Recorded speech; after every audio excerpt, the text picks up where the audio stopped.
Thank you very much for allowing us here. I wanted to give a quick thanks out to Christian and Malik and Catherine Simpson and others for the invitation and helping us to get this presentation together. So yeah, like you said, my name is Jameson Morrell. I work on sustainability and climate action, mainly with in both the private and public sector. And I work with our customers to help them improve their sustainability and resilience. And before I jump in, I'll just say a real quick, very simple definition. You've probably been hearing these kicked around a bit, but when it comes to sustainability, I really just think about what are the impacts on others, and resiliency are what are the impacts of others on yourself or your organization, and they're kind of two sides of the same coin. And so resilience and sustainability are very, very sort of important conversations. So with me is Enrique. Craig is in Australia. He's in Western Australia. It's currently 2:30 a.m. So we actually pre-recorded his presentation. And if you want to go to the next slide, Enrique, I'll give everybody kind of a heads up of what we're talking about here. So, our title is Quantifying Vulnerability and Risk. We have some case studies in resilience on that. I'm going to give a quick talk on just sort of drivers and what we're seeing out there and what I refer to as the ESG tsunami. We'll give some project examples around Melbourne, GAA, and also Washington, D.C., as you heard. The Melbourne Water example is actually taped. So you'll be able to access that and watch that on your own time. I don't think we'll have time to cover that in the hour. And then we'll quickly go through some of the common processes and risk and vulnerability assessments, and then we'll open up to questions. As far as how we're going to go through this workshop, we have three modes. We'll be making some short presentations here. In between those, we'll be having some polls and discussions and results, and then we'll have some questions and answers. So, okay, so I want to just give a kind of a quick overview, everything that you've been hearing during this great conference, all the presentations that are coming in. There's a lot of fantastic drivers out there of why you would do a vulnerability, a threat and vulnerability assessment, right? There are common ones out there, from regulatory to risk assessments to liability to avoiding interruption to your operations. But there's this crazy thing that's been happening in the last, I would say, about 2.5 to 3 years, what I've referred to as this ESG tsunami. And ESG standing for environmental, social, governance. So these are sort of these factors that are out there. And the financial sector has determined these so-called sort of long-term non-financial risks are financial risks. So the investors are out there looking at how to how to identify these ESG priorities and sort of get them into the decisions they're making as far as how they can diversify risk. The creditors are out there trying to get in these ESG priorities to understand how they should set interest rates to account for that risk as well. And then and the insurers have been ahead of the game for a long time now, but they use that to evaluate the premiums that are out there. So the reason I bring this up is underlying sort of this sort of ESG tsunami. We just heard from Gordon and Sandra about TCFD. They're trying to figure out how to evaluate opportunities around the capital that they want to invest. Around, how do you identify these risks? How do you mitigate these risks? How big are these risks? And they're looking to see what sort of management control you have over that.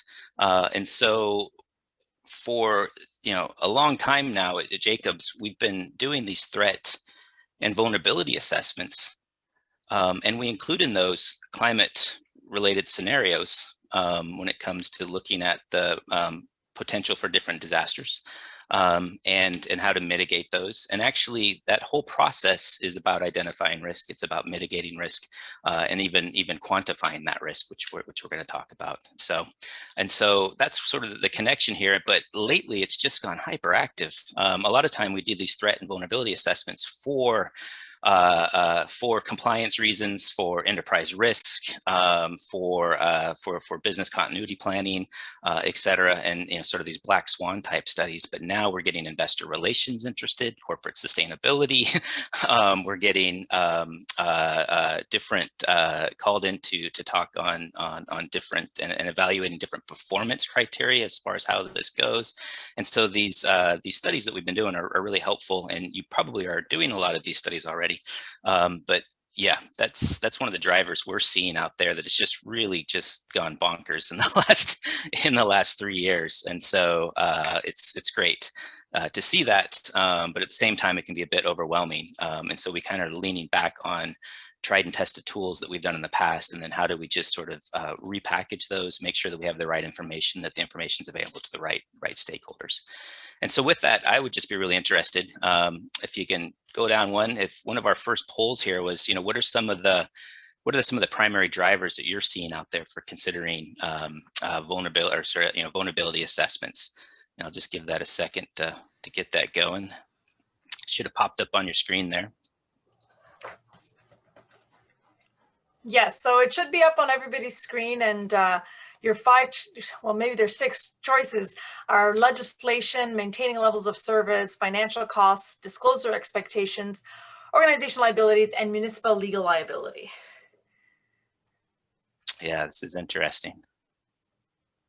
It's kind of a bit of a horse race. And if one of these don't match what you have, or I know we've got a lot of different scale of entities and locations and asset types, feel free to drop that in the chat box. I'd be curious to know what you're seeing out there.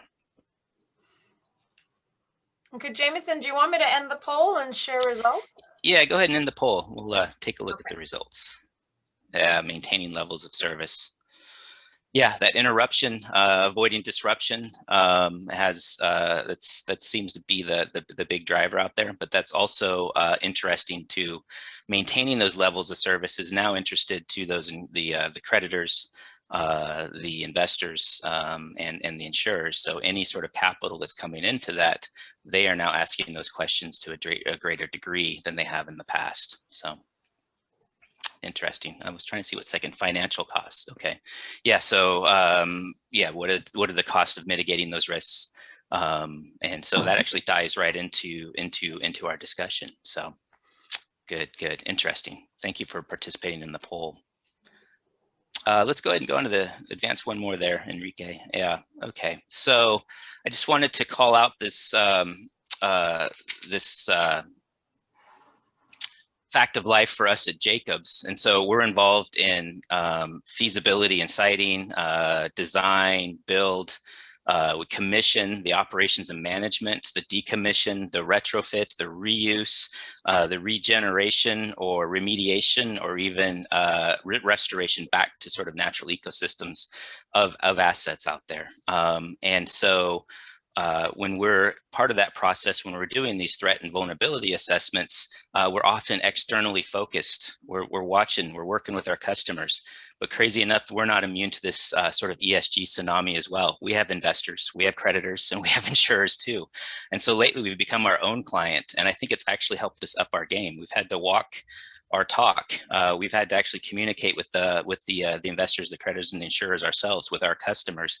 And we've had to put this into our integrated annual report, where we're actually bringing together our environmental and social governance performance and our financial performance. We've made climate commitments around being 100% renewable in energy for our ops by 2020. We also plan to be net zero carbon for our ops and business travel by 2020. Note, I said the word 2020. We hit that target in 2020. So we're actually working on sort of science-based targets for the future. And then also carbon negative for ops and business travel. We're shooting that for 2030.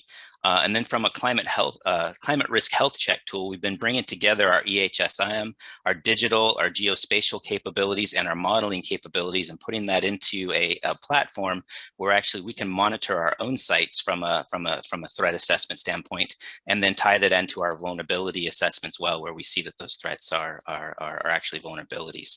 And that health check tool we've been using for customers for years, but we've had to do this for ourselves. And it's been a really good experience for us, because it's it's really brought together the different silos that we've had that just sort of work on these items individually, but now we've had to communicate that more holistically as a company. And so we've had some great learnings there. Let's go ahead and I'll queue up the rest of our workshop here and the other polls that are coming up. So yeah, we're really going to see resiliency in action here. We're going to look at quantifying that vulnerability and that risk. We're going to dive into 3 projects. Like I said, the Australia project is online. That's available for you to take a look at on your own time. We're going to spend this time going through the GEA and the Washington DC Department of Transportation examples, and my colleague Enrique is going to guide us through there. And there's really kind of themes when we put this together and we picked these projects. We looked at a portfolio of projects that we were working on, and we really wanted to bring in some views into assets outside of Canada. We wanted to really highlight similarities in the approach underlying each project. And we wanted to show that these similarities are scalable from a single asset to larger infrastructure to a portfolio of assets. And it also doesn't matter. The similarities apply on whether you're a larger municipality, a smaller municipality, or even into the private sector. And if you have a portfolio of assets that you're managing. And so with that, we've already mentioned, I don't know, Enrique, do you want to speak a little bit about Craig's case study and what's in the presentation that he put together? Yes. I encourage you to look at that presentation. It has a different flavor than the JEA case study that I will present and the Washington DC as well, and that's on purpose. We wanted to have, as Jameson just talked about, the different drivers and different considerations for different types of assets. So this will be on demand, and it also has a little more of a discussion of the bigger picture perspective of the drivers. The 2 case studies that I will present have very little about the drivers because flood protection is the main driver, or flood exposure is the main driver, and this case study 1 has a little more discussion on that. It's encouraging to go look at that. And I think we have a poll before going into my presentations, right? Yes, we have the second poll right now.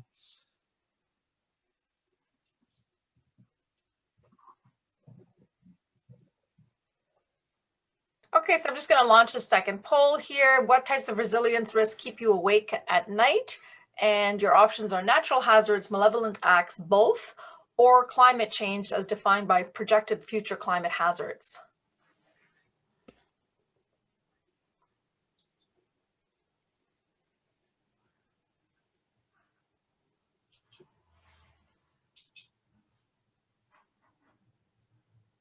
So I don't know, Enrique, if you want to, or Jameson, if you want to comment on what we're seeing. Yeah, I mean, obviously there is a relationship between natural hazards and climate change. Some of the natural hazards are going to be exacerbated by climate change. So we're aware that is, those 2 answers are related, and maybe climate change includes some of that. So we see, to some extent, a little bit of an overwhelming response related to climate change / natural hazards compared to malevolent acts. That is interesting. It's also interesting that the principles of risk assessment and the mitigation options to mitigate the risk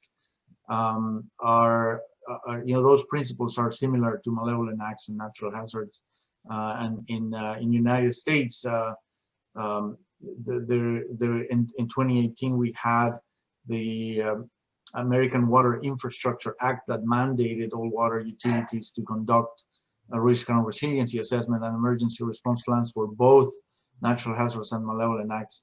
Interestingly, that didn't include climate change, but yeah, the principles are very similar, but it's interesting that very few people responded on malevolent acts. Okay, so the second question. And I was just going to say, Enrique, we all got a lesson in pandemics and are still getting that lesson. Yeah, exactly. Okay, so it's time for our next poll. To what extent does least cost just enough, just in time, define how your organization invests in its assets?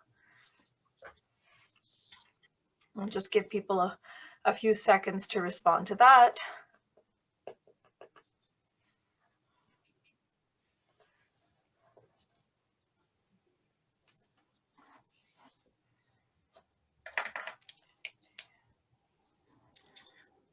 I was actually on a call about a week ago, and they had a DJ that would spin music during the polls. Oh, okay.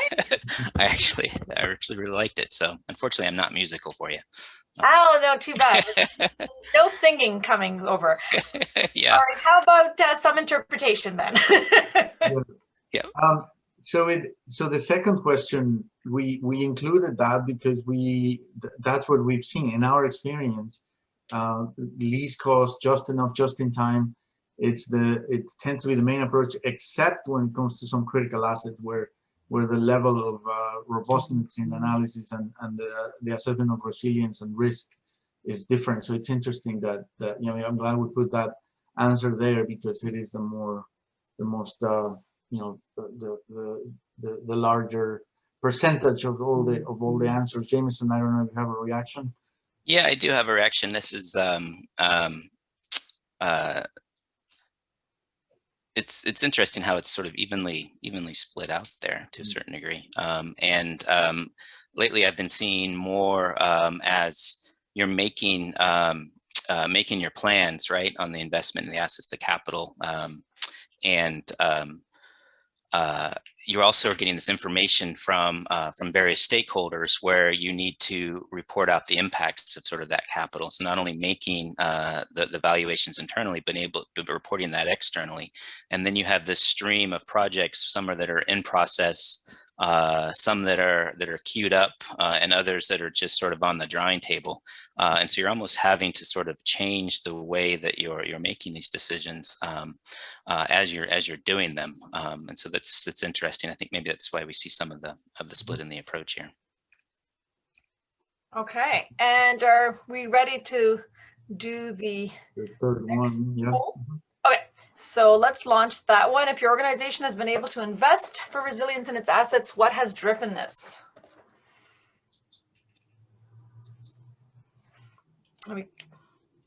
I was trying to cue up some Jeopardy music, but Yeah, and this is a little bit more sort of, I think, internal driven, right? Where the other driver question was more, what are the external drivers? Should have differentiated those two, but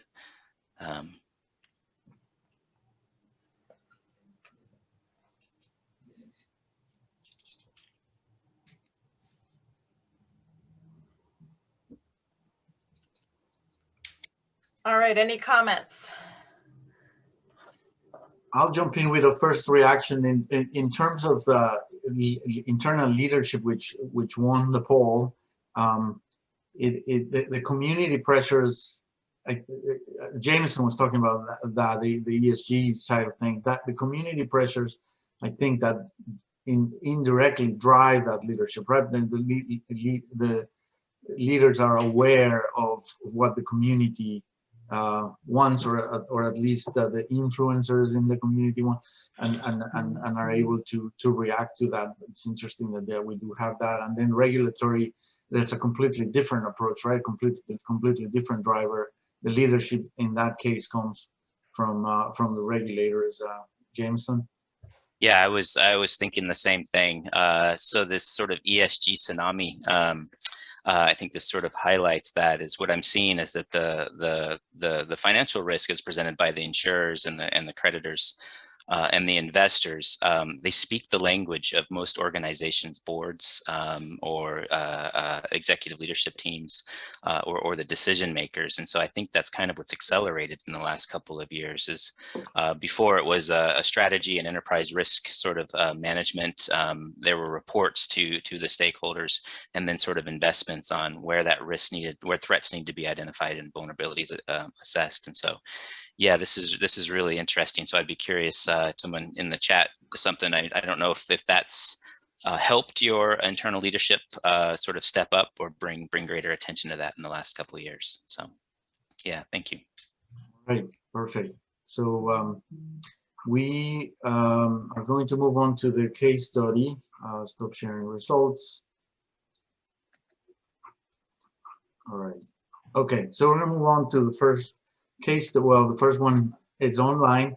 The second case study, and just a little housekeeping question. So we do have the ability to go until 12:30. Is that what I heard? Correct. Okay, perfect.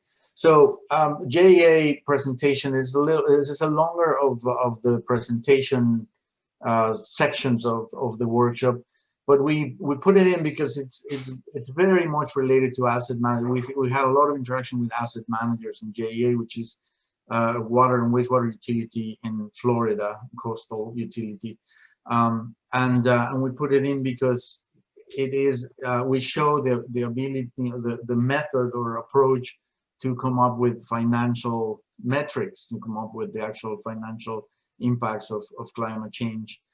So it has elements of that, and it has elements of scalability as well. We look at specific assets, facilities, and then the third case study, the DC study, looks at an entire area of Washington, D.C., so that's scalability element.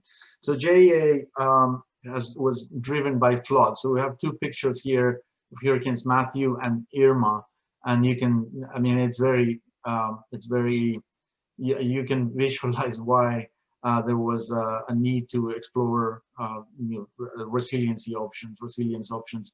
The project addressed climate change vulnerability and risk and developed specific CIP recommendations.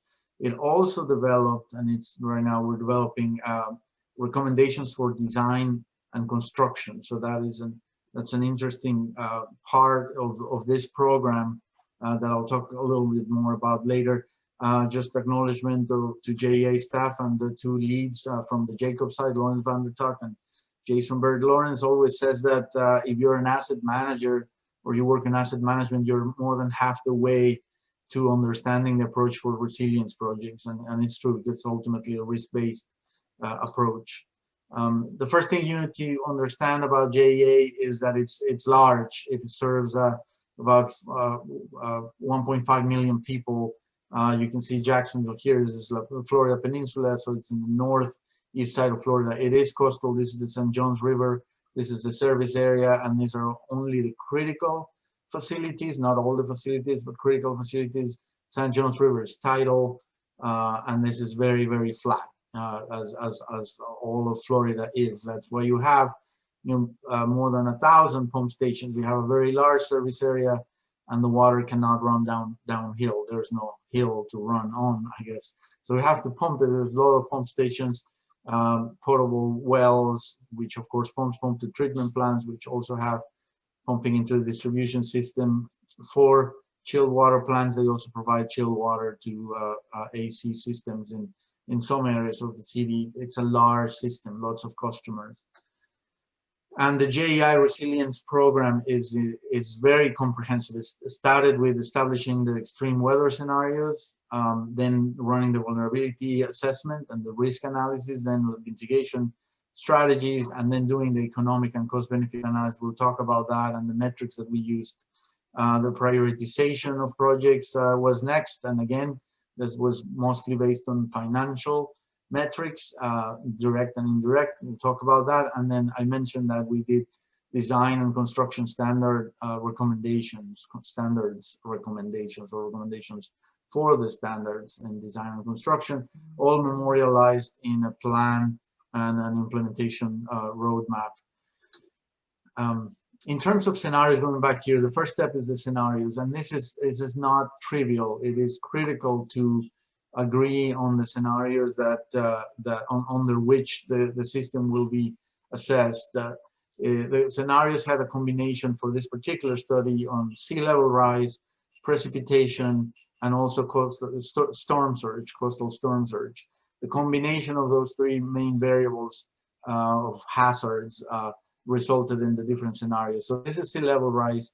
I mentioned it was flat. You can see that with a 5 foot of sea level, without any coastal surge, there will be significant exposure. Now, I mentioned also that agreeing on scenarios is critical. These are NOAA scenarios. This is extreme scenario high, and this is the intermediate. And you can see that there's significant differences in the level of sea level that is expected for these scenarios. and that grows over time. So agreeing on scenarios is important. And this slide is about the rainfall, which also is exacerbated with climate change. The graphic shows the inches of daily precipitation, 24-hour precip. This is a 2-year event, 5, 10, and 100-year. That means a 1% annual probability. So it's a very large event. So that very large event today is the black bar, and then every climate scenario projects higher precipitation, and that increases over time. So we compare 2040 to 70, the escalation is greater, as we indicate here, up to 35%. So combining that with sea level and coastal surge gave us 8 different scenarios. We also have a baseline scenario. The baseline scenario, by the way, is not a no flood event. The baseline scenario is the 100-year Federal Emergency Management Agency, FEMA, floodplain. So the baseline is the existing floodplain, 100-year floodplain.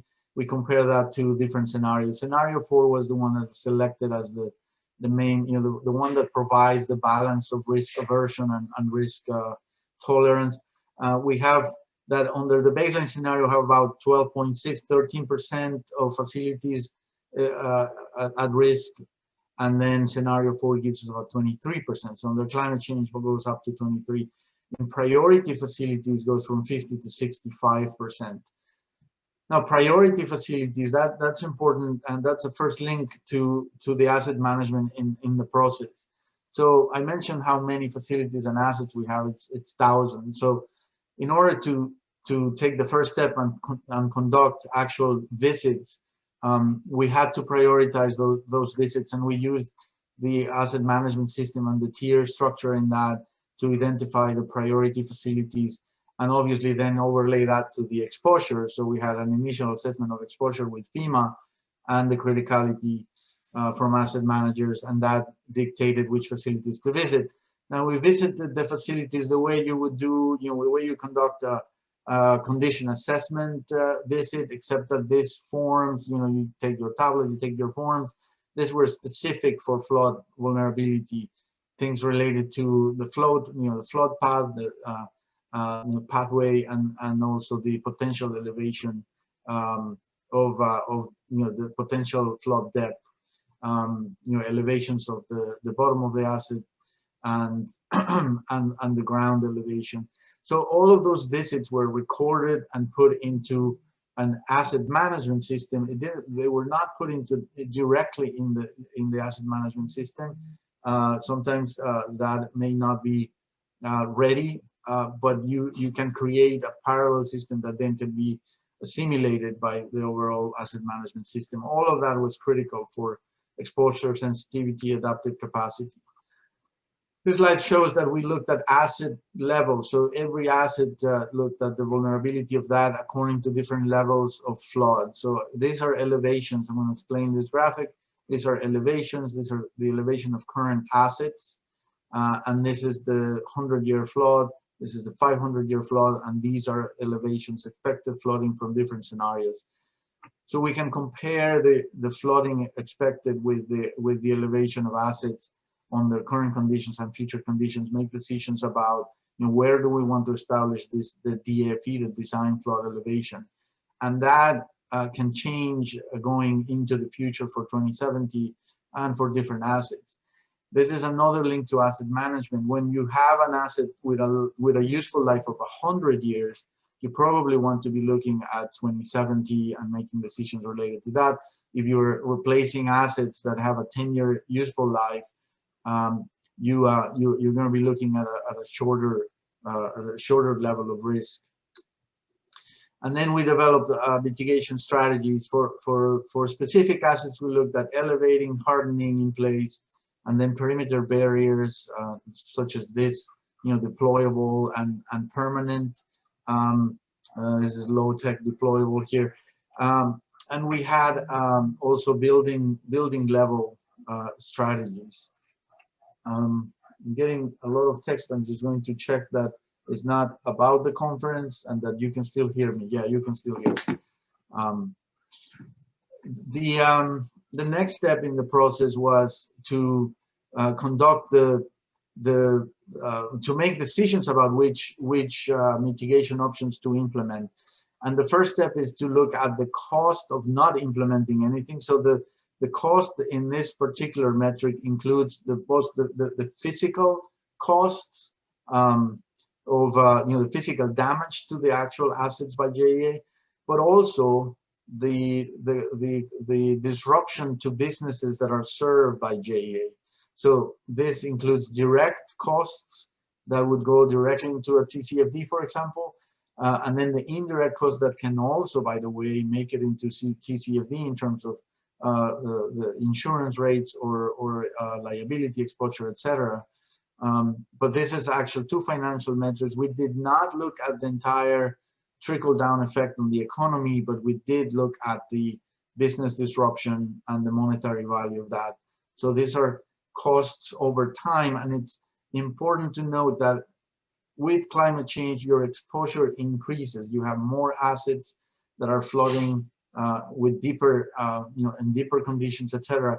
So exposure increases over time, and we know how to handle financial metrics over time with net present values and such. We applied all of that and came up with a prioritization of assets. The lowest reduction in risk in red to the highest reduction in risk, rather, to lower reduction in risk. This is just the monetary risk, again, accounting for two metrics: the physical damage and the business disruption, and how the assets compare by different sectors. And then the other metric we derived was the return on investment. So that is that avoided cost divided by the cost of implementing the action. So it's an ROI of sorts, and we're sorting here the projects by highest ROI. So you can see that with relatively, actually very small or low costs, you can have high return on investment in terms of risk reduction. This may not be the highest risk reduction, but it is the highest return on investment, the biggest bang for the buck, and that really helped make decisions in terms of the projects to implement. And again, we heard today from Kylo was talking about, Kylo Dixon talking about too many assets, too little money, essentially the need to prioritize and wisely invest the dollars for maintenance and replacement and CIP. This is one way that, one metric that can really help on that, and that directly links to CIP. I'm going to close the presentation with some insights. The first thing is scenario, as I mentioned before, scenario buying is very, very important. And then the modeling is also quite important, because we have to have very solid modeling to indicate which assets are flooding, how much they're flooding, where are they, and when are they flooding over time. So solid modeling is quite critical. Indirect and direct costs, it's better than just the cost of physical damage. Return on investment really helped, again, in making decisions about how to prioritize. And then the asset management link is very important. As I mentioned before, all of this information was compiled in a data set that essentially became a tool it's a functional database that gives information to asset managers when an asset or facility is due for an upgrade, either through repair and replacement or O&M or CIP. The asset managers can look at whether or not the asset requires intervention for flood mitigation, and then information about that mitigation, about the vulnerability. Also information about how, the options we looked at, hardening, elevating, etc., the cost of that. All of that information is in this functional database that eventually can become part of the integral part of the asset management system.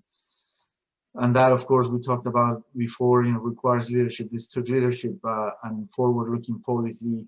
We looked at design guidelines and a communication plan to your board officials and to the public, because we have to finance those projects.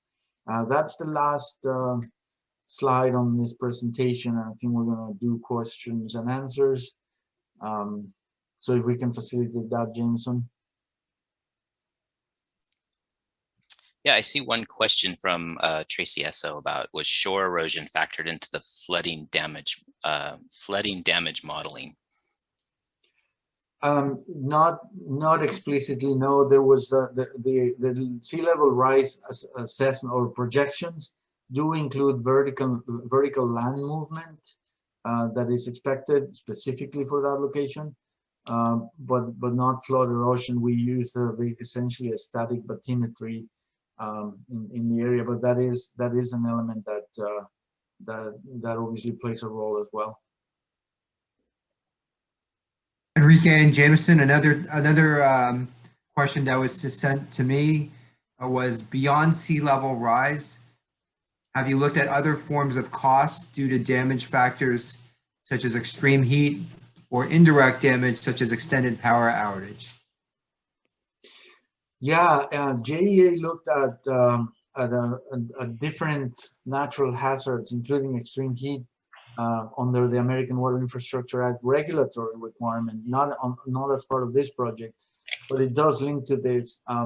There wasn't the same level of actionable decisions in terms of projects and programs to implement to mitigate that, but they do have a risk and resilience assessment. That is a great question, though. That is one of the impacts of climate change, where there is more agreement and where things look really extreme and serious, is temperature and extreme temperatures.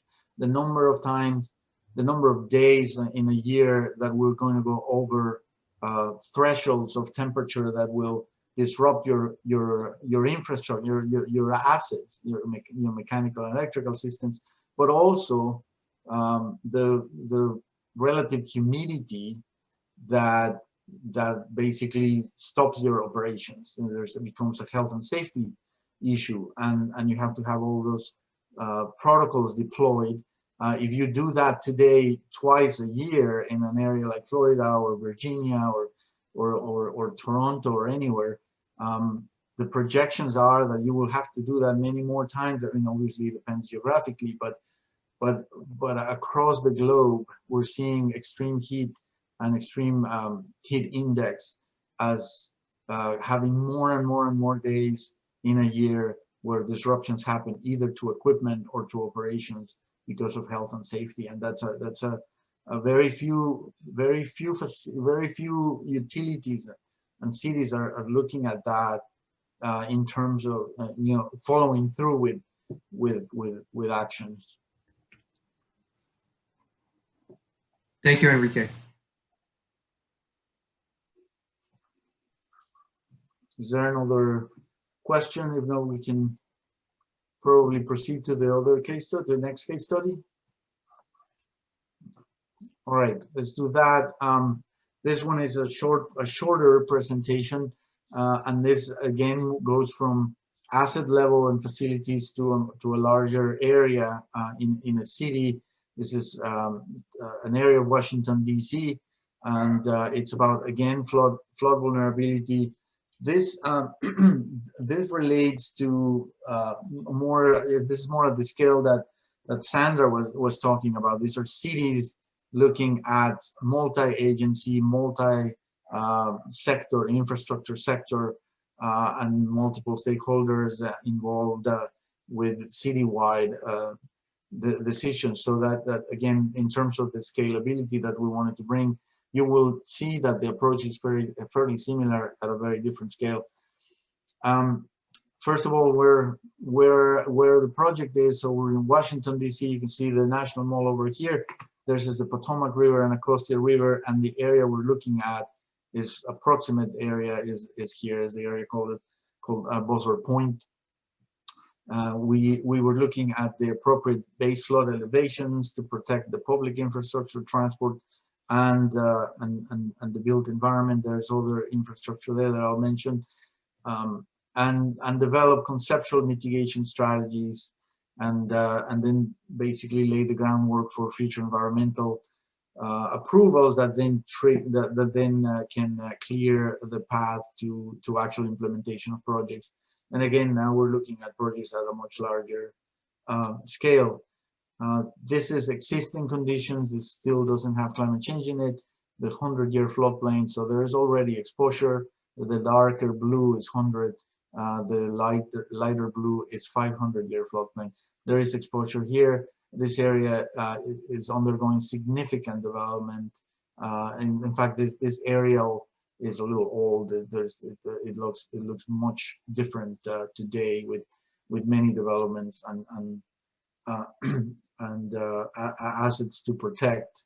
And in terms of those assets to protect, this is a picture of the type of multi-sectoral and multi-stakeholder project that we're talking about. We have an electric utility, developers with high-end projects. The National Park Service owns a lot of the land in here, and there's a park, the Buzzard Point Park, that is owned by National Park Service. There is the Audio Stadium if you like football, and DC United and the Washington Spirit play there, residential, and then the U.S. Army. This is Fort McNair. This has a lot of exposure from the west, the Potomac River. This is the Washington Canal. The Potomac would flood Fort McNair, but it also impacts our project area. So what they do matters as well.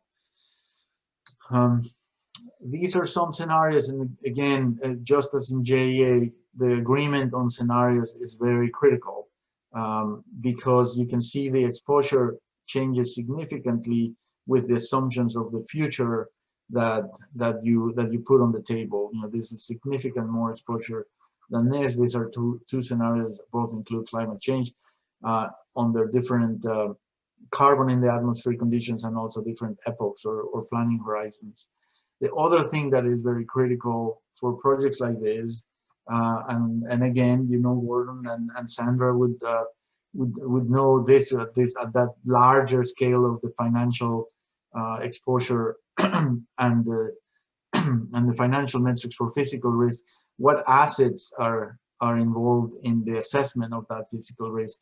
And of course, you can include everything in terms of the level of protection and criticality. You have to establish the specific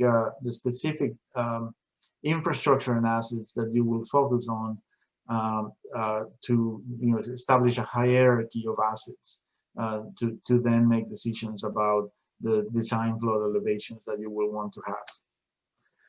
Now, another thing that was interesting in this project is the level of interest of different agencies for different very, very technical elements of the project.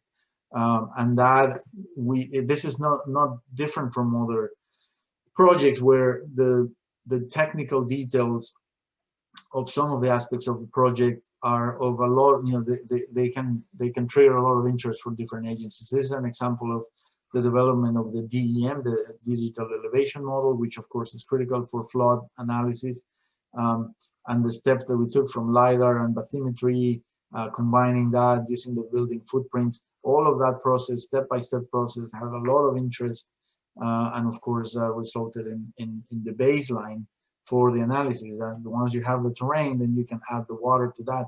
So it's critical for the analysis, and some agencies were quite interested in the development of that. This is a similar graphic to JEA, as you can, if you remember, this is elevation, and some of the assets in this case are developments, and again we have the FEMA elevations, existing elevations, existing conditions, 500-year, 100-year, and in this particular case, the design floor elevation was set at something that actually approximated the 500-year existing 500-year floodplain. It was the one of the scenarios with a 1.5 feet of freeboard approximated the 500-year, and that's the level of protection that is that is needed, or that is sought. Multiple concepts were developed at this stage. We're not looking at assets, like an electrical panel or a chemical feed system. This is now we're looking at an entire area, and we have to have shoreline protection in the perimeter. So we have 4 concepts: one no build, and then mixture of permanent and deployable strategies. an entire seawall or flood perimeter, road elevation, and then eventually this concept 4 changed into a living shoreline and nature-based solutions.